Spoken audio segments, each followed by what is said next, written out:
अस्सलाम वालेकुम जी बच्चों, कैसे हैं आप लोग। अच्छा जी बच्चों, आज ये यूनिट नंबर 9 को शुरू करने लगे हैं और ये काफ़ी मज़ेदार यूनिट है, आसान यूनिट है और इम्पॉर्टेंट यूनिट है। और इसकी जो पहली एक्सरसाइज अभी हम करेंगे ये बाज़ बच्चों ने पहले भी पढ़ी होगी, नहीं पढ़ी हुई तो अभी पढ़ेंगे, लेकिन ये है कि ये समझ लें पूरे जो आपका मैथ है इसमें से सबसे जो आसान सवाल कह लें वो ये वाले हैं और उतने ही ये अहम भी हैं। तो इसको ज़ाहिर है अच्छी तरह से हम करेंगे और एक सिटिंग में ज़्यादा काम कर लिया करें क्योंकि हम दोनों का फ़ायदा होगा, आप भी ज़्यादा काम करेंगे और मुझे भी फ़ायदा उसका मिल जाएगा। अच्छा जी, अब यूनिट नंबर 9 में है क्या, इसमें देखें लिखा हुआ है डिवीजन ऑफ पॉलिनोमियल्स। पॉलिनोमियल्स को आपने डिवाइड करना है, तकसीम करवाना है। अब तकसीम डिवाइड जो है बचपन से हम पढ़ते आ रहे हैं, एक रकम अंदर रखते हैं, एक बाहर रखते हैं, उसका टेबल पहाड़ा पढ़ते हैं और साथ से डिवाइड कर लेते हैं। लेकिन यहाँ पे ज़ाहिर है वो नॉर्मल सिचुएशन नहीं है, यहाँ पे पॉलिनोमियल्स हैं। पॉलिनोमियल किसे कहते थे, 9-10 में आपने पढ़ा होगा कि जिसमें हमारे पास ना कुछ रकमें होती हैं। पॉलिनोमियल, पोली का मतलब ज्यादा है और नोमियल रकमों को कहते हैं। ज्यादा अलजबरा की रकमें जो आपस में प्लस माइनस के साथ अटैच हुई होती हैं। तो एक्स की कुछ पावर होती है, वाई की, एक्स वाई जेड जो भी वेरिएबल्स होते हैं उनकी कुछ पावर्स होती हैं और वो उनके साथ आपस में ये चीज़ें अटैच होती हैं प्लस माइनस के साथ, तो उसको पॉलिनोमियल कहते हैं। ये उसकी स्टैंडर्ड फॉर्म उसने बनाई हुई, देखने में बड़ी अजीब सी लगती है, कोई इसका फ़ायदा नहीं है। बेसिक चीज़ आपने याद रखनी है कि देखें एक्स की पावर कोई है, आगे उसकी एक कम हो रही है, फिर एक और कम हो रही है क्योंकि n है, n-1 है, n-2 है। जैसे 4 पावर हो फिर उसके बाद 3 पावर आ जाए, फिर 2 पावर आ जाए, क्योंकि इसी तरह तरतीब से हम जो है वो इक्वेशनों को और ये अलजबरिक जुमले जो होते हैं, सेंटेंसेस होते हैं, इनको हम लिखते हैं। तो वो शक्ल उसने बनाने की कोशिश की है। और अगर याद हो तो पॉलिनोमियल को जब डिफाइन किया जाता था तो हम कहते थे कि अगर एक्स के ऊपर, वेरिएबल के ऊपर माइनस की पावर ना आए और स्क्वायर रूट ना आए तो फिर वो पॉलिनोमियल होती है, वरना नहीं होती। तो ये भी अभी भी आप ये जहन में रख सकते हैं कि एक्स की पावर माइनस में नहीं होनी चाहिए और उसके ऊपर स्क्वायर रूट नहीं होना चाहिए, ठीक है। तो फिर वो पॉलिनोमियल बनती है, यानी कि जो वेरिएबल्स हैं उसके ऊपर पॉजिटिव पावर्स होनी चाहिए और वेरिएबल स्क्वायर रूट के अंदर ना आए। तो ये बहरहाल ये पॉलिनोमियल है। अब करना क्या होता है, पॉलिनोमियल को हमने डिवाइड कराना होता। तो ये देखें यहाँ पे जैसे डिवाइड कराया हुआ कि एक पॉलिनोमियल अंदर रखी हुई है और दूसरी जो छोटी पॉलिनोमियल है x-2 उससे हम उसको डिवाइड कर रहे हैं। ये भी बाज़ लोगों ने पहले देखा होगा, लेकिन अभी मैं तफसीलन आपको बताऊंगा करके सवाल। तो अब ये तो एग्जाम्पल्स है ना, ये हल हुई हुई हैं, आप बाद में खुद भी इनको देख सकते हैं। तो ये बहरहाल जो सवाल है उसके अंदर ये सारी चीज़ें मौजूद हैं। अब देखिए इसमें जो सबसे पहली चीज़ आती है ना वो है रिमाइंडर थ्योरम। अब रिमाइंडर थ्योरम ये होता है कि इसमें आप क्या करते हैं कि आपके पास 2 पॉलिनोमियल्स होंगी, एक बड़ी वाली एक छोटी वाली, और वो कहेगा कि चेक करें कि ये जो छोटी वाली है वो बड़ी वाली को डिवाइड कर पा रही है कि नहीं, पूरा डिवाइड कर पा रही है कि नहीं। तो उसके लिए बड़ा सिंपल सा रूल है, या अगर रिमाइंडर ही फाइंड करना है कि भाई जब आप तकसीम करवाते हैं तो पीछे जो चीज़ बचती है वो क्या है, तो उसके लिए ये एक छोटा सा थ्योरम है हमारे पास। और इसमें क्या करते हैं कि जो बड़ी पॉलिनोमियल होती है ना, जैसे ये वाली है, तो उसका हम नाम रख देते हैं, कोई भी नाम, f(x), g(x), ठीक है, कुछ भी नाम, जैसे y = समथिंग कह दे। तो वो नाम रख के तो फिर हम क्या करते हैं कि x की जगह उसकी रकम लगाते हैं। अब वो रकम, वो वैल्यू कहाँ से मिलती है, वो जो दूसरी पॉलिनोमियल जो उसको डिवाइड कर रही थी वहाँ से मिलती है। ये जो x+1 है फॉर एग्जांपल यहाँ पे, तो हम क्या करते हैं, इसको 0 के बराबर रखते हैं और +1 को उधर ले जाते हैं तो -1। तो x की वैल्यू वो जो -1 आती है वो पुट कराते हैं। तो ये भी ज़ाहिर है, अभी मैं जस्ट थ्योरी बता रहा हूँ, तो ये सवाल के अंदर बड़ी डिटेल में ये चीज़ें आपको समझ आ जाएंगी कि इसमें हमें क्या करना है। उसी के साथ इस रिमाइंडर थ्योरम के साथ फैक्टर थ्योरम है। फैक्टर थ्योरम ये कहता है कि अगर ज़ाहिर है कि अगर जब आप रिमाइंडर वो फाइंड करते हैं और रिमाइंडर 0 आ जाता है, ठीक है, बाकी कुछ भी नहीं बचता, तो जब बाकी कुछ नहीं बचता तो उसका यही मतलब होता है कि वो चीज़ उसको पूरा डिवाइड करवा रही थी। तो पूरा डिवाइड करना वो बेसिकली एक फैक्टर बन जाता है उसका। तो उसी तरीके से हमने फैक्टर फाइंड करना है। ये थ्योरी पढ़ने से माइंड ही खराब होना है, कोई फ़ायदा नहीं है, तो इसको छोड़ दें, एक्चुअल सवाल करते हैं तो फिर समझ आ जाएगी। बेसिक एक मोटा पॉइंट जो है वो ज़हन में रख ले। और उसके बाद ये सिंथेटिक डिवीजन है, ये बहुत इंपॉर्टेंट है क्योंकि ये हमें फ़ायदा देती है कि जब आप एक रकम को दूसरी रकम पे डिवाइड करना होता है आम तरीके से, तो बजाय वो आम तरीका करने के आप एक शॉर्ट मेथड लगाते हैं, आसान तरीका, टोटका तरीका, ठीक है, टोटके वाला काम है, वो इस तरह से कुछ किया जाता है। अगेन ये मैं सवाल करते करते आपको एक्सप्लेन कर दूंगा। तो इसमें क्या होता है, इससे हम रिमाइंडर भी फाइंड कर लेते हैं और कोशेंट भी फाइंड करते हैं। क्वोशंट किसे कहते हैं? वो जो ऊपर आती है रकम, जब आप डिवाइड करा रहे होते हैं तो जाहिर है जो डिवाइड करते करते जो ऊपर रकम आएगी, ठीक है, वो भी हम करके देखते हैं, तो उस ऊपर वाली रकम को हम कहते हैं कि ये इसका क्वोशंट आता है, ठीक है। तो बहरहाल ये सारा कुछ है, तो यही सारी चीज़ें हैं इसके अंदर। और अब ये एक्सरसाइज है आपके सामने 9.1, इसको हम करते हैं इंशाल्लाह और सारी चीज़ क्लियर कर लेते हैं। लें जी, एक्सरसाइज हमारे सामने 9.1 है और इसमें देखें पहला क्वेश्चन है फाइंड रिमाइंडर, रिमाइंडर फाइंड करना है, एंड क्वोशंट, क्वोशंट फाइंड करना है जो ऊपर टर्म आएगी, बाय सिंप्लीफाइंग द फॉलोइंग। अब यहाँ सिचुएशन ये है कि उसने कोई हमें तरीका नहीं बताया कि इस मेथड से आप करें, तो इसका मतलब क्या है कि सिंपल जो आम तरीका होता है उससे हमें करना है, क्योंकि आगे हर सवाल में उसने मेथड बताया साथ, तो उस मेथड से वो सवाल करेंगे।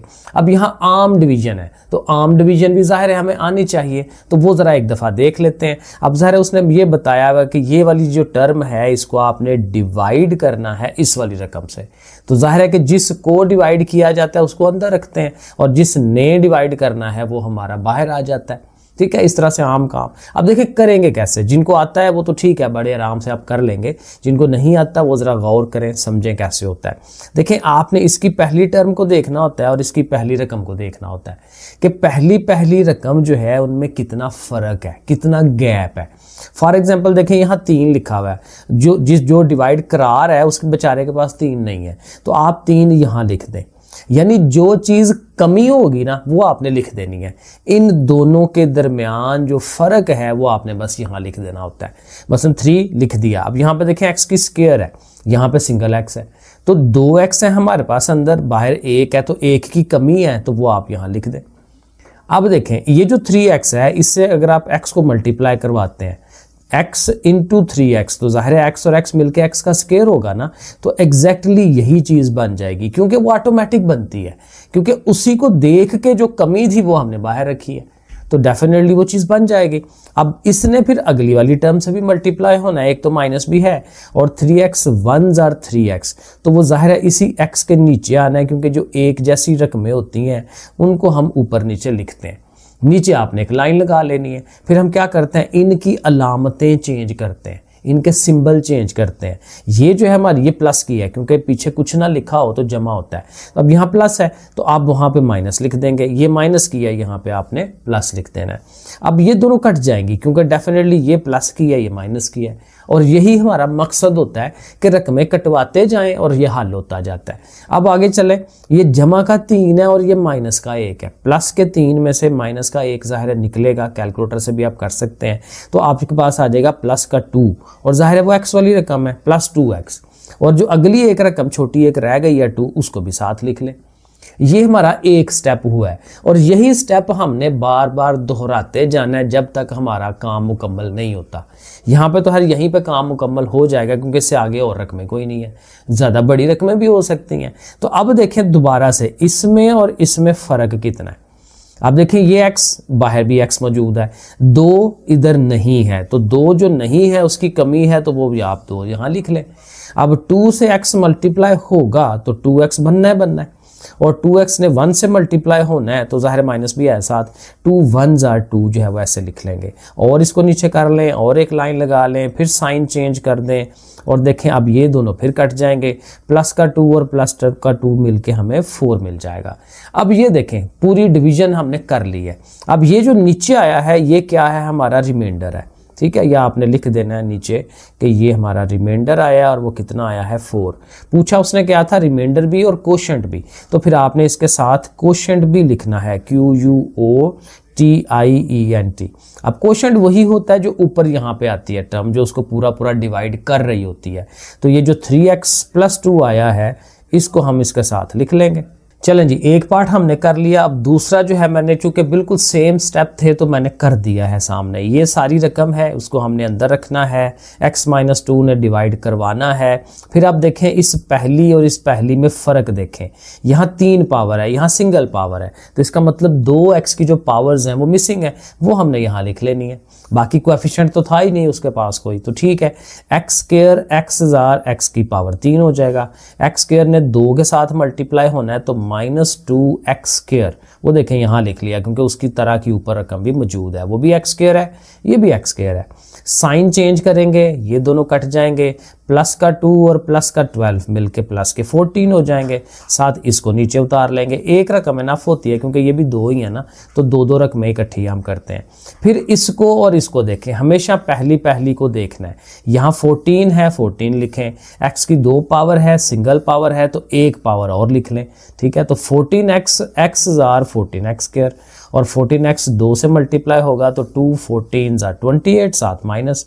फिर उसी तरह साइन चेंज करें, देखें सेम काम जो है वो चलता चला जाएगा। और प्लस के 28 में से -3 निकालें तो 5 और 4 जो है ये ऊपर वाला नीचे उतार लें। अब वो अगेन इसी से करना है ना हमने इसको, तो ये 25 एक्स्ट्रा है वो आप 25 लिख लें इधर, और 25x जार 25x और 25 2 जार 50। फिर साइन चेंज करें, ये कट जाएंगे और ये 54 आ जाएगा। सो देखें रिमाइंडर हमारा 54 आ गया, और कोशेंट जो है ये जो ऊपर वाली टर्म आई है वो हम उसको लिख देंगे कि ये कोशेंट है। ये असल में दूसरा मेथड मैं लिखने लगा था, ये सिंथेटिक डिवीजन वाला, क्योंकि इसी काम को, ये जो काम उसने हमें दिया हुआ ना, इसको सिंथेटिक डिवीजन से भी कर सकते हैं, लेकिन चूंकि आगे अलहदा से है तो वहीं पे समझ लेंगे। तो जब आपने वो समझ ली होगी तो इन सवालों का वैसे भी कर सकते हैं। लेकिन अगर सवाल में उसने मेथड नहीं कहा हुआ और कहते हैं आम रूटीन से करें, तो आम रूटीन से भी हमें करना आना चाहिए। तो ये आम रूटीन वाला जो तरीक़ाकार है वो हम लगा रहे हैं, तो इसी को हम करेंगे फ़िलहाल, क्योंकि बेहतर है कि यही हमें सीखना चाहिए इसको। तो अगेन ये सारी टर्म है, बड़ी टर्म है, 4 पावर 3 2 1, तो वो सारी लिखें। x - 6 ने डिवाइड करना है। फिर वही केस कि ये 4 पावर है, हमारे पास 1 है, तो 3 पावर आपको बाहर निकालनी चाहिए। x क्यूब और x मल्टीप्लाई होंगे तो 4 पावर, और ये -6 x cube jar -6 x cube. तो फिर साइन चेंज करें, ये कटवा दें, ये जब प्लस का 6 है उसमें से 5 निकाल दें तो 1 रह जाएगा, 1 को लिखते नहीं है, ये ऊपर वाली नीचे उतार लें। फिर ये 3 पावर है, 2 पावर और रखें क्योंकि 2 पावर मल्टीप्लाई होगी तो 3 पावर बन जाएगी, और ये 6 के साथ होगा तो ये आ जाएगा। फिर साइन चेंज होंगे, कट गया, +6 और माइनस का 8 तो माइनस का 2, फिर इसी तरह, ठीक है। वही सारा प्रोसेस आपके सामने मौजूद है। ऊपर हमारा क्वोशेंट जो है वो ये बन रहा है और रिमाइंडर हमारा 18 आ रहा है, तो हमने नीचे उसको बड़ा अच्छा सा प्यारा सा करके लिख देना है, ठीक है। इस तरह से ये भी हो गया। अब ज़रा ये वाला देखें, 4 वाला थोड़ा सा डिफरेंट है। अब थोड़ा सा इस तरह से डिफरेंट है कि इसमें थोड़ा वो आगे की तरफ जाएगा, क्योंकि डिवाइड करने वाली जो टर्म है वो लीनियर नहीं है, वो स्क्वायर वाली है, x स्क्वायर +4। तो ज़रा उसका भी एक प्रोसीजर कह लें या उसकी प्रैक्टिस कह लें, हमको वो देखें। x स्क्वायर +4 बाहर आया, फिर वही इसको और इसको हमने चेक करना है। 5 लिख लिया, 4 पावर है, 2 इधर है तो 2 और आपने लिखनी है। तो 5x स्क्वायर से ये x स्क्वायर मल्टीप्लाई होगा, 5x4 आ गया। अब देखें, अब सब देखने वाली बात है, 4 5 = 20, 20x स्क्वायर। अब 20x स्क्वायर ने इसके नीचे आना है क्योंकि ये तो क्यूब है, ठीक है। तो ये गैप आ जाएगा, तो इसको छोड़ के हमने इसके नीचे लिखना है। तो अब साइन चेंज कर दें, ये दोनों कट गए। अब जब लिखने लगेंगे तो ये क्यूब वाली रकम बड़ी है तो वो पहले आनी चाहिए, तरतीब हमने मेंटेन रखनी है। तो क्यूब वाली को पहले लिख लिया, फिर वही बात के -20 में से +2 निकाल दें, -18। ये आप ज़ाहिर कैलकुलेटर में किया करें, और -1 भी चले लगाना है तो ले आए, ठीक है। अब फिर अगेन इसको और इसको आप चेक करें। एक तो माइनस साइन आ रहा है, माइनस ज़रूर लगाएं। 3 एक्स्ट्रा आ रहा है, 3 भी लगाएं। और चूंकि 3 पावर है, बाहर 2 पावर है, तो 1x भी हमारे पास आना चाहिए। अब ये और ये मल्टीप्लाई होने हैं, एग्जैक्टली ये आ जाना है। अगले वाले का ध्यान रखना है। 4 3 = 12 है और साथ x है, -12x। अब वो कहाँ आएगा, ऊपर तो है ही नहीं है सिंगल x वाला, तो हमें उसको सेपरेट लिखना पड़ेगा क्योंकि सिंगल पावर वाला है ही नहीं x, तो वो अलहदा से लिखें। फिर साइन चेंज करें, ये दोनों कटवा दें। फिर तरतीब इनको नीचे लाते हुए तरतीब मेंटेन रखनी है कि ये x स्क्वायर वाली पहले, फिर सिंगल x वाली बाद में प्लस के साथ आएगी क्योंकि साइन चेंज हो गया हुआ है, और -1 इधर। इस तरह से करके लिख लेंगे। अब अगेन आप इसको और इस वाले को कंपेयर करवाएं। -18 है वो आप लगाएं, x स्क्वायर हमारे पास पहले से मौजूद है, तो इससे मल्टीप्लाई हो के ये आ जाएंगी चीज़ें। फिर आप साइन चेंज करें, ये कटवा दें, और जो बाकी चीज़ें बच गई, अब ये बच गई हैं क्योंकि अब ये और नहीं हो सकती डिवाइड, क्योंकि जो डिवाइड करने वाला है वो खुद x स्क्वायर है, और जो पीछे बच रहा है वो सिंगल x है, तो उससे छोटी रकम हो गई ना, तो अब इसको और डिवाइड नहीं कर सकते। ये सारे का सारा हमारा रिमाइंडर और ये हमारा क्वोशेंट, तो वो हम नीचे उसको लिख देंगे। एक और पार्ट है हमारे पास, इसको भी ज़ाहिर है वैसे लिखेंगे। अब डिवाइड करने वाली और बड़ी रकम हो गई है, कोई मसला नहीं है, वैसे ही रखेंगे। अगेन फर्स्ट और फर्स्ट के हिसाब से चलना है, रकमें जितनी मर्जी बड़े हो जाए, लेकिन पहली पहली को आपने कंपेयर करवाना है ऑलवेज। वही स्टेप्स हैं, वही सब कुछ है। तो 3 एक्स्ट्रा है, 3 लिखें। 4 पावर है x की, 2 है हमारे पास, तो 2 खुद से लिख लें। सो 3x square, x square jar ये ज़ाहिर 4 हो जाएगा। अब 3x स्क्वायर ने जब इससे मल्टीप्लाई होना है तो ये x की 3 पावर बननी है, तो 3 पावर ने इसके नीचे आना है, और 3 जार ज़ाहिर है कि 9 आ जाएगा। अब इसी तरह सॉरी इससे कर रहे हैं ना, तो इसने 5 से मल्टीप्लाई होना है, तो 5 3 जार 15 x स्क्वायर। अब x स्क्वायर वाली नहीं है तो हमें उसको लहदा लिखना पड़ेगा, तो वो देखें लहदा लिखी है। अब अगेन साइन चेंज आप करवाएंगे, ये दोनों कट जाएंगे।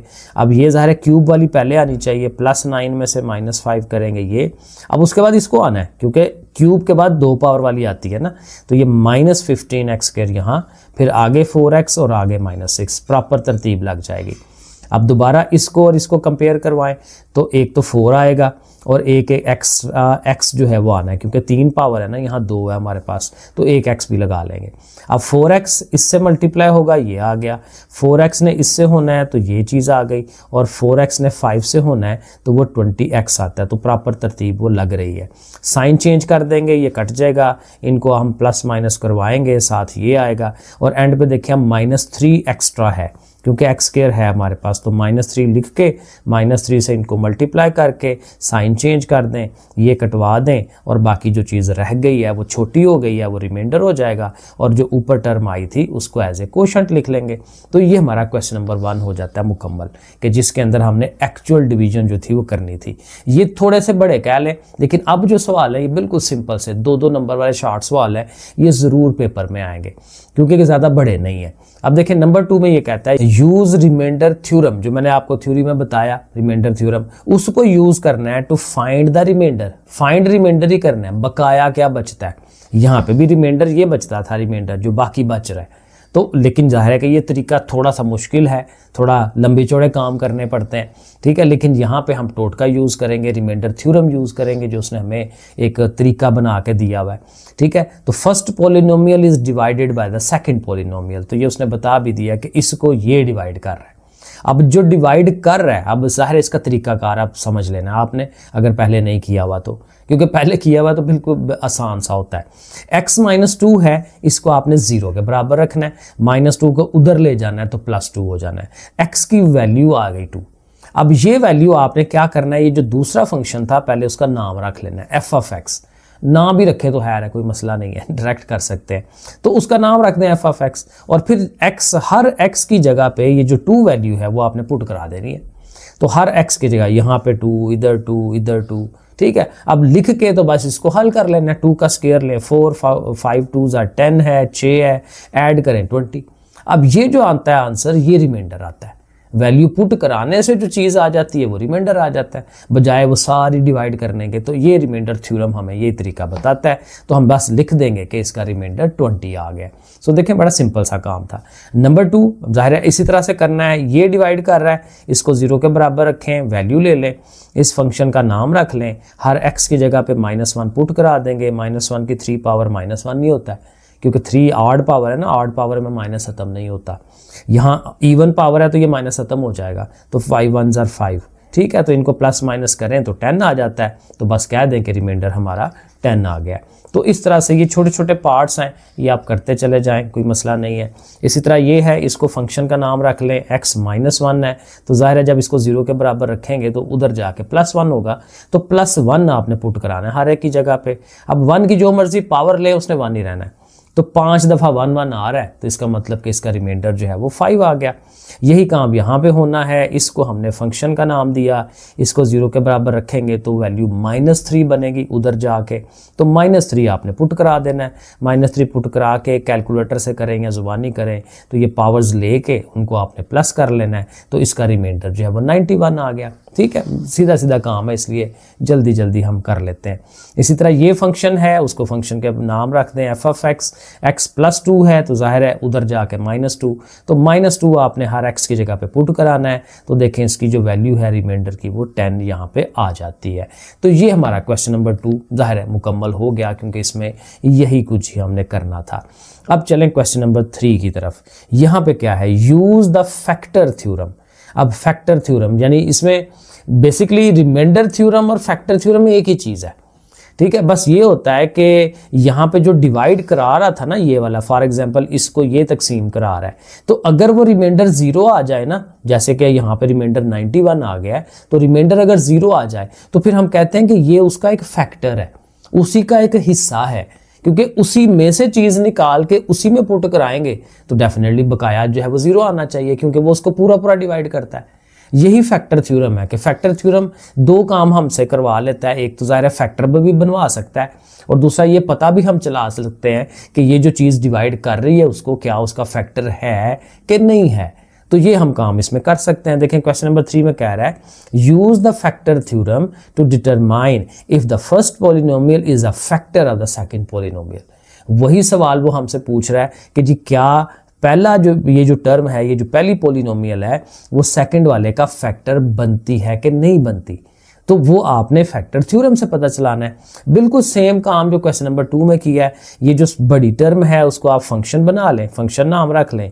ये जो ज़ाहिर है जिसको चेक करना है कि वो फैक्टर है कि नहीं, उसको अगेन 0 के बराबर रखें, वहाँ से x की वैल्यू लें, वो पुट कराएं, और पुट करा के अगर वो आंसर 0 आ रहा है, जैसे कि यहाँ पे आ रहा है आंसर 0, तो फिर हम कहेंगे कि हाँ भाई बिल्कुल सही आपने बात की है कि ये वाला जो है वो इसका फैक्टर बनता है। Since reminder is 0 so x + 1 is a factor of this one.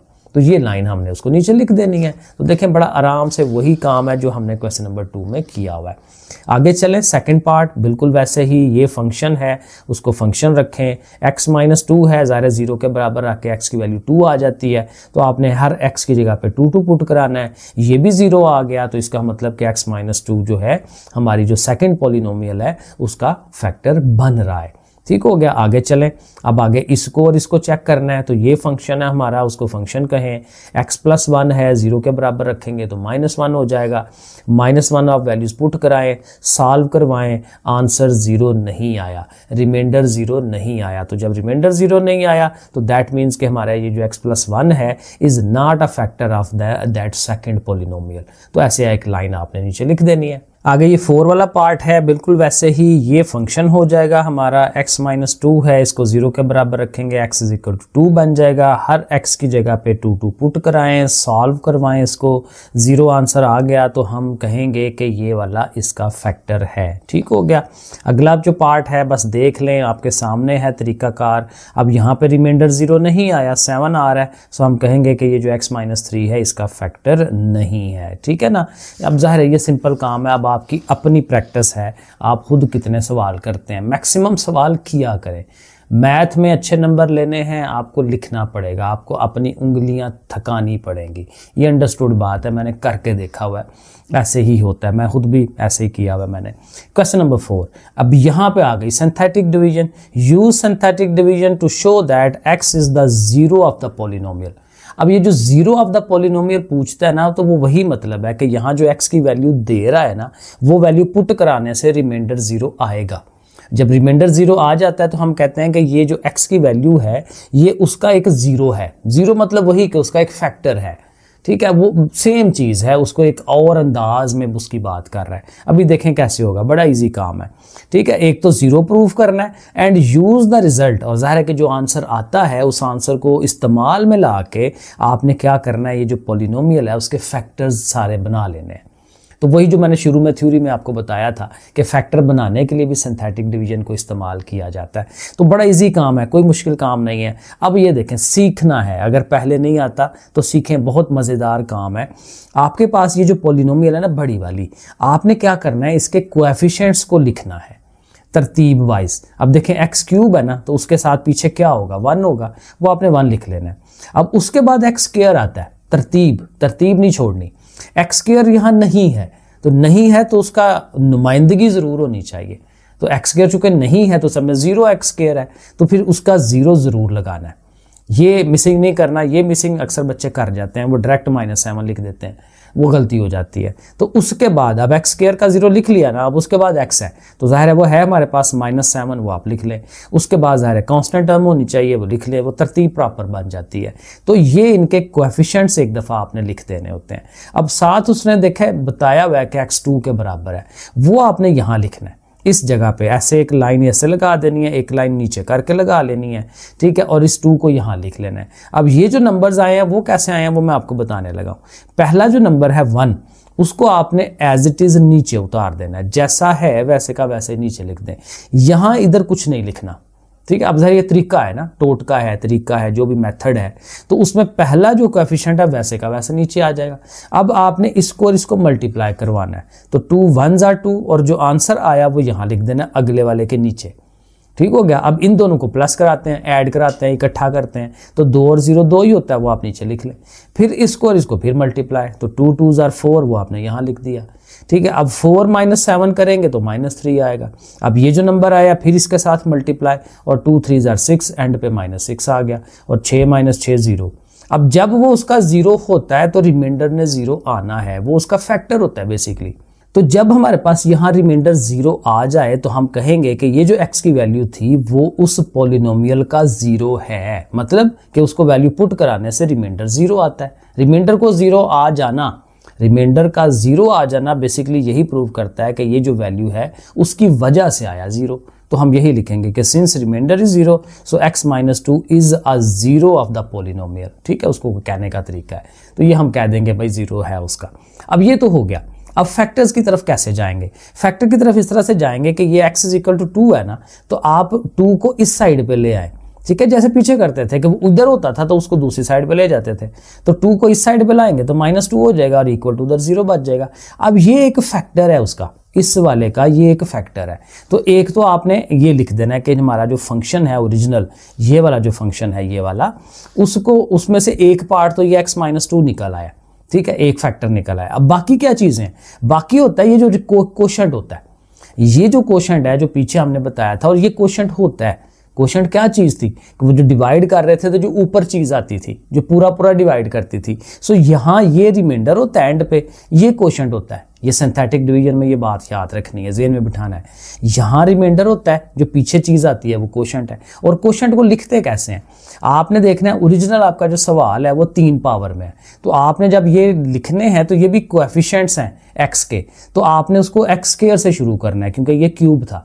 एक उससे पीछे ले लेना है क्योंकि एक फैक्टर तो वो निकल गया ना पीछे, तो इसलिए एक पावर कम कर लेनी है, बस ये याद रखना है। सो देखें, एक तो x - 2 को लिखेंगे, दूसरा 1 के साथ x², फिर 2 के साथ x, जाहिर है वही तरतीब, छोटा कर नीचे की तरफ जाता है, और -3 उसका कांस्टेंट जो होता है वो। तो ये देखें इस तरह से। अब यहाँ पहुँच जाएंगे। अब यहाँ पहुँच के चूंकि ये क्वाड्रेटिक है तो क्वाड्रेटिक को हम 9 10 में से ऐसे करते आ रहे हैं कि हम उसके फैक्टर्स बना सकते हैं कि ये जो मिडल वाला 2x है उसको आप 3x और -x कह लें, क्योंकि 3 में से 1 निकालें तो 2 आता है, और इनको मल्टीप्लाई करें तो यही चीज़ आ जाती है इधर वाली। ये हमने 9 10 में किया हुआ है, तो इसको हम ये फैक्टर बना लेंगे इसके। अब फैक्टर बना लिए, 4 चीज़ें हो गई, इन दोनों में से कॉमन लें।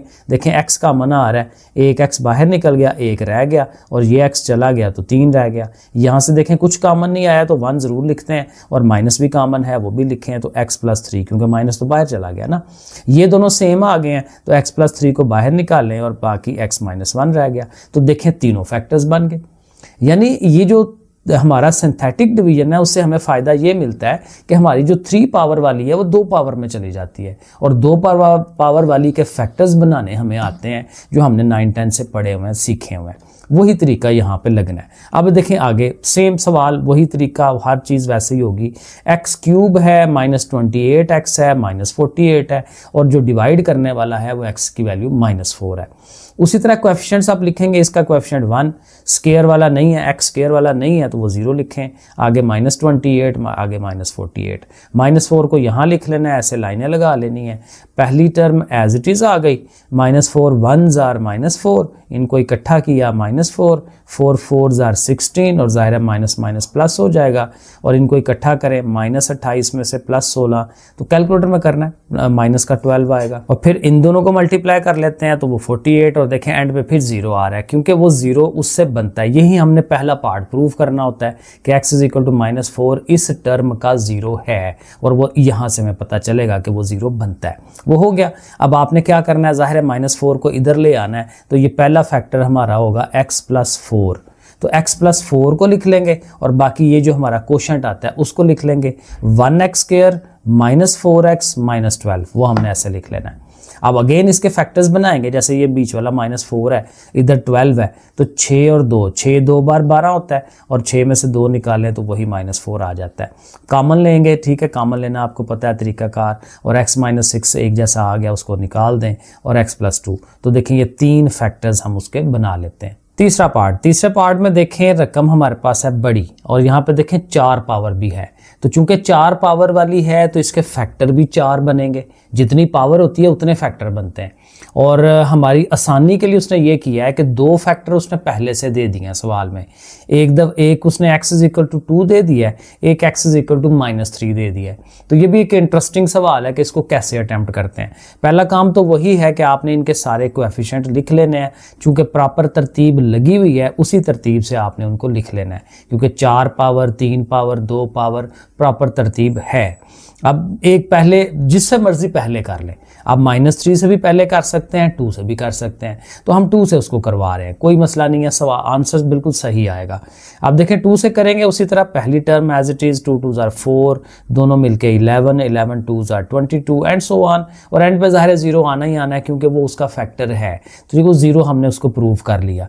अब देखें यहाँ से हमें जो क्वोशंट मिल रहा है वो ये वाला है, चूंकि 4 पावर थी तो क्वोशंट बनेगा 2x³ 3 पावर, मैंने कहा था ना 1 पावर उससे कम कर लेते हैं, तो कम रखेंगे उससे 1 पावर, तो हम लिखेंगे 2x³ 11x², 18x और 9, तो ये हमारा क्वोशंट आ गया। अब इस क्वोशंट को हम डायरेक्टली फैक्टर नहीं बना पाएंगे क्योंकि क्यूब है, तो हमारे पास चूंकि एक एक्स्ट्रा इन्फॉर्मेशन मौजूद है तो हम उसी इन्फॉर्मेशन को यूज करेंगे। दोबारा ये जो 2 11 18 9 आया है, इनको दोबारा से आप लिखें इस तरह से, सिंथेटिक डिवीजन वाला मेथड इस पे लगाएं, और वो जो दूसरा फैक्टर था x = -3, अब उसको यूज कर लेंगे, तो वो साथ लिख लिया। अब वो भी काम करेंगे तो फिर दोबारा से देखें 0 ही आया है, तो इसका मतलब ये भी प्रूव हुआ कि 2 भी 0 है उसका और -3 भी 0 है उसका। लेकिन अब देखें हमारा क्वेश्चन अब और कम हो गया है। 2, अब देखें चूंकि ये क्यूब वाले से लेके चले हैं ना, तो अब यहाँ पे 2x² होना चाहिए, 2x², 5x और 3, वो देखें हमने लिखा, लेकिन साथ वो जो दोनों फैक्टर्स उसने दिए हुए थे ये 2 और -3 वाले, उनको यूज करेंगे। साथ हम लिख देंगे कि ये सारे ये जो दोनों हैं वो जीरोज हैं हमारे उस पोलिनोमियल के, और जाहिर है 2 को और 3 को उधर लेके जाएं तो फिर फैक्टर बनते हैं ना, तो 2 उधर जाएगा तो x - 2 वो लिख लिया, -3 उधर जाएगा तो x + 3, वो दोनों फैक्टर्स, और साथ ये वाला जो क्वोशंट आया है उसको लिख लेंगे।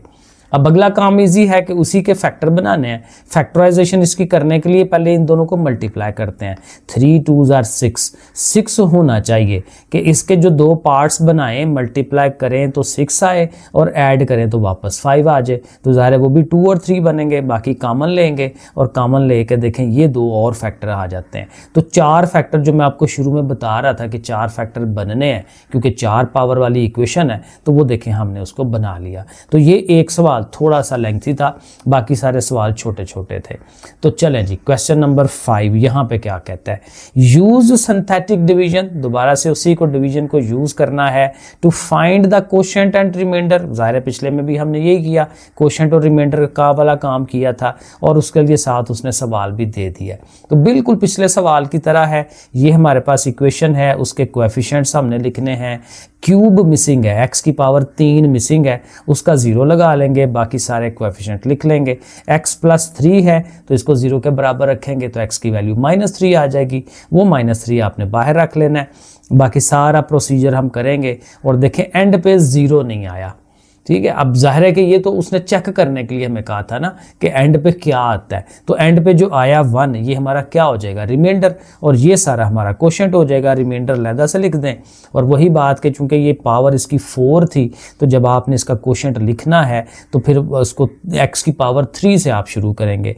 1x की पावर 3, फिर -3x², फिर -1x, और फिर साथ +1, और ये जो वंस वगैरह हैं वो छोड़ के तो ज़्यादा कॉम्पैक्ट फॉर्म जो है वो ये वाली बनती है, तो ये हमारा क्वोशिएंट हो जाएगा। क्वेश्चन नंबर 5 हो गया मुकम्मल। क्वेश्चन नंबर 6 में क्या करना है, यहाँ कह रहा है if x+1 and x-2 are the factors of this one, ये दोनों इसके फैक्टर्स हैं। तो फैक्टर्स होने का मतलब ये है कि इनकी वैल्यूज़ अगर हम इसमें पुट कराएंगे, ठीक है, या सिंथेटिक डिवीजन लगाएंगे, तो इसका रिमाइंडर जो है वो 0 आना चाहिए, होना चाहिए 0, क्योंकि वो फैक्टर्स हैं उसके। तो ये बात भी हमें ज़हन में रखनी है। यूजिंग सिंथेटिक डिवीजन, ज़ाहिर है उसी को मेथड को यूज़ करना है। Find the values of p and q, तो ये जो इसके अंदर p और q आ रहा है ये फाइंड करना है। तो वही जो मैंने आपको रूल बताया कि रिमाइंडर 0 आना चाहिए, तो जब हम इस पे वो काम करेंगे ना, रिमाइंडर में कोई रकम आ जाएगी, तो उस रकम को फिर 0 के बराबर रख लेंगे, क्योंकि वो रिमाइंडर आना चाहिए 0 के बराबर रख के ना वहाँ से फिर आंसर्स निकलेंगे। तो वो सारा प्रोसीजर हमने इसको करना है। अब ज़ाहिर इसके कोएफिशिएंट देख लें पहले, इसका 1 है, इसका -p है, इसका q है, इसका 2 है, और तरतीब है हमारे पास, कोई चीज़ मिसिंग नहीं है। तो ये कोएफिशिएंट्स हमने लिख लेने हैं, तो देखें हमने लिख लिए। और पहली टर्म थी ना x+1, क्योंकि उसने कहा था कि x+1 उसका फैक्टर है, ठीक है। तो फिर x+1 को 0 के बराबर रखेंगे तो +1 उधर जाएगा तो -1, तो इसका मतलब आपने -1 से करना है। तो वही बात, 1 पहला एज इट इज़ आएगा, फिर ये दोनों मल्टीप्लाई होंगे, ये आ गया। अब देखें p में से 1 तो नहीं निकलता, तो इनको ऐसे का ऐसे ही लिख देना है आपने नीचे। अब ये नई बात है, ये आपने ज़रा ध्यान रखना है, ठीक है। -p और -1 ये ऐसे के वैसे ही आ जाएंगे नीचे। अब -1 से मल्टीप्लाई होना है, तो 1 से मल्टीप्लाई तो कोई फ़र्क नहीं पड़ता, माइनस उनकी अलामतें चेंज कर देता है, साइन चेंज कर देता है, तो ये दोनों पॉजिटिव हो जाएंगे, तो पॉजिटिव हो गए। फिर p और q और +1 वो आपने लिख लेना साथ सीधा सीधा। फिर -1 ने जब आना है तो फिर तीनों के साइन चेंज कर देने हैं, तीनों के साइन चेंज हो गए। अब 2 के साथ -p -q लिखा, और 2 में से ये 1 निकल रहा है तो प्लस का 1। अब ये देखें ये आया रिमाइंडर की जगह पे, ठीक है ना, ये वाली चीज़। तो अब चूंकि x+1 उसका फैक्टर है, तो फिर ये चीज़ है इसको 0 के बराबर होना चाहिए, तो हम लिख देंगे। और यहाँ से ये है कि इन दोनों को, ये दोनों नेगेटिव है ना, तो इनको उठा के उधर ले जाएं तो पॉजिटिव हो जाएंगे, यानी p + q = +1। तो वो हम ऐसे करके इक्वेशन नंबर 1 बना लेंगे, क्योंकि अभी यहाँ से वैल्यू नहीं निकल सकती, क्योंकि 2 वेरिएबल्स हैं और इक्वेशन 1 है। तो दोबारा हमने वही काम करना है, दोबारा से 1 ये -p q 2 लिखना है, क्योंकि 2 फैक्टर्स थे उसके, ठीक है। दूसरा फैक्टर हमारा था x-2, सवाल में चेक कर लें। तो चूंकि x-2 है तो ज़ाहिर है उसको 0 के बराबर रख के दूसरी तरफ ले जाएंगे तो वो +2 आएगा, तो +2 से आपने करना है। वही सारी चीज़ें रिपीट करनी है। 2 1 2 आ गया, -p + 2, फिर 2 से ज़रब देनी है, तो 2p और 2 2 4 हो जाएगा। फिर इन्होंने इकट्ठा हो जाना है, फिर 2 से ज़रब होनी है, वो ये आ जाएंगे, और ये दोनों लिख के, और ये 8 और 2 मिल के 10 हो जाएंगे, ठीक है। अब ये अगेन रिमाइंडर की जगह पे आया है, इसको 0 के बराबर रखेंगे। +10 है, उस साइड पे चला गया तो -10 हो गया। दूसरा देखें 2 कॉमन आ रहा है इनमें से, सो 2 से कटवा दें अगर, तो 2 2 4 हो जाएगा, 2 1 2 5 तो ये हमारी सेकंड इक्वेशन। अब फर्स्ट और सेकंड इक्वेशन को ऊपर नीचे लिख लें, ये फर्स्ट इक्वेशन थी, ये सेकंड थी। ऊपर लिखने का फ़ायदा ये है कि साइन आप चेंज करेंगे तो ये दोनों कट जाएंगे, क्योंकि q जो है वो पहले ही एक जैसे हैं, तो वो कट गए। और प्लस का 2 और ये 1 मिलके 3p, और ये 6 हो गया, और 3 जाके उसको डिवाइड करेगा तो p की वैल्यू हमें मिल जाएगी 2। अब जब p की वैल्यू आ गई है तो फर्स्ट में पुट करा लें, सेकंड में पुट करा लें, फर्स्ट वाली छोटी इक्वेशन है उसमें पुट करा लें, तो वहाँ पे p की जगह 2 पुट कराएं, तो फिर ज़ाहिर उधर जाके माइनस होके तो हमें q की वैल्यू भी मिल जाती है। थोड़ा सा लेंथी है सवाल, लेकिन तरीका वही है सिंथेटिक डिवीजन वाला। तो रिमाइंडर्स को 0 के बराबर रख के तो वहाँ से हमें फिर वो सारा सिंप्लीफिकेशन करके तो आंसर लेना है। तो ये हमारा क्वेश्चन नंबर 6 था। डेफिनेटली ये लॉन्ग क्वेश्चन है। Question number 7, when the polynomial this one is divided by this one, ये पॉलिनोमियल है, इसको हम डिवाइड करवा रहे हैं इससे, द रिमाइंडर इज 16।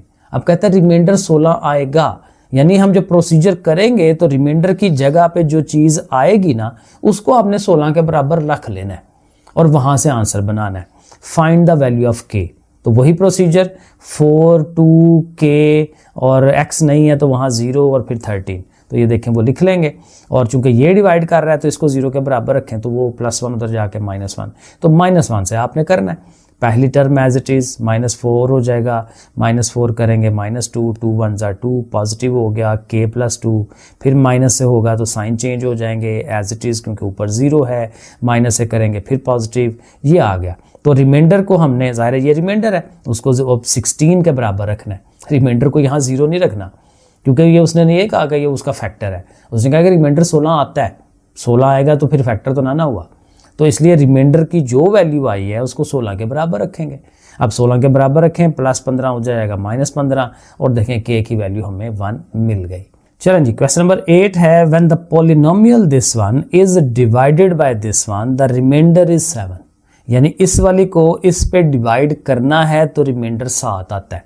पिछले सवाल की तरह बिल्कुल सेम चीज़, 1 1 1 और k बिल्कुल सही तरतीब लगी हुई है, 3 पावर 2 पावर 1 पावर, तो वो लिख लेंगे। और x + 1 है, ज़ाहिर है इक्वल टू, अब एक दफ़ा मैं लिख देता हूँ, इक्वल टू 0 किया तो ज़ाहिर है उधर जाके -1, तो ये -1 हमने यूज़ करना है, तो वो किया हमने। तो रिमाइंडर देखें क्या आ रहा है हमारा k -1, तो रिमाइंडर को किसके बराबर रखना है, उसने कहा था ना 7 आया, तो फिर 7 के बराबर रखेंगे रिमाइंडर को, और यहाँ से -1 उधर गया +1, तो k की वैल्यू 8 मिल गई। तो क्वेश्चन नंबर 8 भी ज़ाहिर है कि ये शॉर्ट सवाल बनता है। ऐसे ही होता है, हर एक्सरसाइज में से साथ साथ देखते जाएं। सिंपल फिनोमेना है कि जो चीज़ छोटी है, सवाल छोटा है, चंद स्टेप्स में होता है, वो शॉर्ट सवाल है। जो लेंथी हो जाता है डेफिनेटली वो लॉन्ग सवाल है। बड़ा सिंपल सा रूल है इसका। आगे चलें, क्वेश्चन नंबर 9, यहाँ पे कहता है use factor theorem to find the values of p and q। Factor theorem वही होता है जिसमें हम वैल्यू पुट कराते हैं। सिंथेटिक डिवीजन में तो हम वो कोएफिशिएंट और ये वाला जो प्रोसीजर है ये लगा रहे होते हैं ना, तो फैक्टर थ्योरम में फंक्शन बना के उसको उसमें x की वैल्यू पुट कराते हैं, तो वो वाला तरीका कहता है यूज करें। तो use factor theorem to find the values of p and q if this one and this one are the factors of this one, कि अगर ये दोनों इसके फैक्टर हैं। अब फैक्टर होने का मतलब वही है कि जब x की वैल्यू पुट कराएंगे तो वो जो भी कुछ आएगा उसको 0 होना चाहिए। तो बस देखें बड़ा इजी काम है। तो जाहिर है कि ये हमारे पास पॉलिनोमियल है ना, तो इसको फंक्शन का नाम रखेंगे f ऑफ x। अब पहला कौन डिवाइड कर रहा है, x + 1, क्योंकि ये उसका फैक्टर है, तो x + 1 को 0 के बराबर रखेंगे, तो यहाँ से x की वैल्यू हमें क्या मिल गई, -1। तो -1 वैल्यू मिल गई, उसको आप पुट करा दें फंक्शन के अंदर, तो जहाँ जहाँ x है वहाँ वहाँ पे हमने -1 लगा दिया। अब -1 की 3 पावर -1 ही होता है, ये ज़ाहिर है 2 पावर है तो माइनस को ख़त्म कर देगा, p1 ज़र p है, ये -q हो गया। अब ये जो चीज़ आई है, ठीक है ना, +p -q और 3 में से 1 निकालें 2, इसको 0 के बराबर रखना है हमने। क्यों रखना है, क्योंकि जो वैल्यू लेकर लगा रहे हैं वो उसका फैक्टर है, वो उसका फैक्टर है, ठीक है, तो इसलिए उसको 0 रखना है, रिमाइंडर 0 आना चाहिए। तो वही बात है, तो इसको 0 के बराबर रखेंगे, +2 उधर चला गया तो -2, तो ये भी हमारी इक्वेशन नंबर 1। लॉन्ग क्वेश्चन ये दोबारा से। अब दूसरे फैक्टर को ले लें, x -2 था, उसको 0 के बराबर रखें, x की वैल्यू आपको +2 मिल जाएगी। अब ये 2 आपने दोबारा से फंक्शन में पुट करानी है। जो भी आंसर आपके पास आ रहा है ये वाला 4p 2q और 8 और 3 मिलके 11, इसको भी 0 के बराबर रखें, 11 उधर गया तो -11 हो जाएगा। अब जाहिर है कि इस वाली इक्वेशन को और इस वाली को हल करना है, तो अगर फॉर एग्जांपल q को आपने ख़त्म कराना है तो इधर आपको 2 से मल्टीप्लाई करना पड़ेगा, क्योंकि यहाँ पे 2 मौजूद है, तो हम इक्वेशन नंबर 1 को 2 से मल्टीप्लाई करवा लेंगे। सो देखें साथ ये लिख दिया है कि मल्टीप्लाई इक्वेशन 1/2, तो वो 2 से मल्टीप्लाई करके लिख ली, साथ इस वाली को उसके नीचे लिख लिया। अब ये पहले से ही साइन चेंज है उनके, +2 -2 कट जाएंगे, तो 4 और 2 मिलके ये 6p और ये दोनों मिलके 11 और 6 जाके डिवाइड करेगा तो 3 के टेबल में डिवाइड होते हैं 5/2 -5/2। अब ये वैल्यू आप ये फर्स्ट वाली इक्वेशन पकड़ें, ये आसान है, यहाँ p की जगह ये पुट कराएं और आपको फिर q की वैल्यू जो है इसको सिंप्लीफाई करने से मिल जाएगी। तो ये देखें आपके सामने p की जगह हमने -5/2 पुट करा लिया। वैसे तो ये सबके साइन चेंज हो सकते थे, लेकिन बहरहाल -q है उसको उधर ले जाएं प्लस का q, -2 है इधर ले आए प्लस का 2, तो इनका एलसीएम लेंगे, कैलकुलेटर में भी हो सकता है, तो आपको q की वैल्यू -1/2 मिल जाएगी। ये हमारा क्वेश्चन नंबर 9 भी मुकम्मल। अब ये लास्ट वाला क्वेश्चन है, क्वेश्चन नंबर 10। यहाँ क्या करेंगे, use factor theorem to find the values of a and b। अब a और b हैं इसमें, यहाँ पर देखेंगे a और b आ रहे हैं, ये हमारी पॉलिनोमियल है जिसने डिवाइड होना है। और कह रहा है कि if -2 and 2 are the roots of the polynomial. Again root मतलब कि उसके दो आंसर्स हैं। आंसर्स कहाँ से आते हैं? फैक्टर्स में से ही आते हैं। तो समझ लें कि वो फैक्टर वाली वैल्यूज़ ही हैं। तो इन्हीं को हमने पुट कराना है बेसिकली। एक्स के वैल्यूज़ उसने दे दी हैं, ये फंक्शन है, इनको हम पुट कराएंगे इसके अंदर। तो फंक्शन है, पहले x is equal to -2 put कराते हैं। -2 दिया हुआ ना उसने, तो -2 आप लगाएं, इसको सॉल्व करवाएं, कैलकुलेटर में कैलकुलेशन वगैरह करें तो आपके पास ये चीज़ आती है। यहाँ पे देखें +16 -16 कट जाता है, तो -2a + b, और डेफिनेटली इसको 0 के बराबर रखना है क्योंकि वो ज़ाहिर है उसका एक फैक्टर है, उसका रूट है, उसका आंसर है। तो ये इक्वल टू 0। अब यहाँ से ये है कि आप -2a को उधर ले जाएं +2a, तो डायरेक्टली b बराबर आ रहा है 2a के। तो ये इक्वेशन नंबर 1 है। अभी दूसरा काम भी करना है। अब जो दूसरी value x is equal to 2 है उसको भी सब्स्टिट्यूट करवाना है उसके अंदर, तो वो हम लगाएंगे उसके अंदर और वो देखें सारा करके, तो ये हमारे पास जो आती है उसको 0 के बराबर रख लेंगे। अब पीछे जो है b 2a के बराबर आया है, तो यहाँ ये जो b है उसकी जगह पे आप 2a पुट करा दें। ये पहले से है, ये 32 पहले से है, तो 2a मिलके 4a हो जाएगा। 32 उधर जाके नेगेटिव और 4 उसको डिवाइड करेगा तो a की वैल्यू -8। अब जब a आ गया तो फिर ज़ाहिर है b बराबर था 2a के, तो 2 से a को मल्टीप्लाई कर लें तो हमें -16 वैल्यू मिल जाती है। तो इस तरह से हमारी ये एक्सरसाइज हो गई मुकम्मल। ठीक है जी बच्चों, फिर ओके, अल्लाह हाफिज़।